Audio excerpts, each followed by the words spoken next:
compétences et les connaissances des ressources humaines intervenant dans le domaine de la santé et de l'action sociale.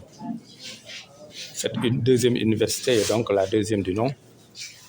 À côté de l'université, nous avons aussi des sessions de panels de haut niveau où nous parlons des visions de la nouvelle vision de la santé, des changements de paradigme nécessaires, de l'inversion de la pyramide du financement de la santé, etc. Donc c'est autant de secteurs que nous visitons avec nos camarades, nos collègues, pour que justement le côté pluridisciplinaire de la santé puisse être assumé par tous et par chacun. Pourquoi cette université? Une université parce que nous faisons intervenir différentes branches d'action de notre société. Et comme on l'a dit dans le texte liminaire, nous entrons en résonance avec beaucoup de pans de notre société. Nous entrons en dialogue avec ces pans de la société pour pouvoir justement aller ensemble dans la bonne direction pour une meilleure santé de tous et pour tous. Tout simplement, nous avions observé que la formation professionnelle continue était déficiente.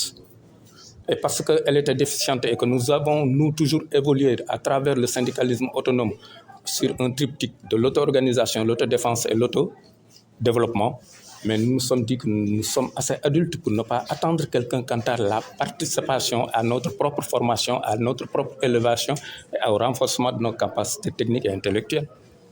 Nous nous sommes engagés donc à trouver des modalités particulières de faire intervenir d'autres secteurs d'activité de cette société pour pouvoir améliorer nos capacités techniques, améliorer nos connaissances et améliorer nos capacités d'intervention. Nous discuterons aussi bien les problèmes sociétaux tels que les flux migratoires et le travail décent par exemple. Nous parlerons du syndicalisme et de la politique. Nous parlerons de la loi d'orientation sociale qui est issue des assises nationales de l'action sociale. À l'époque, c'était le régime du président Abdoulaye Wade. Aujourd'hui, nous savons que les personnes vivant avec un handicap et qui devaient bénéficier des cartes d'égalité des chances connaissent un engorgement, un ralentissement de la distribution des cartes d'égalité des chances.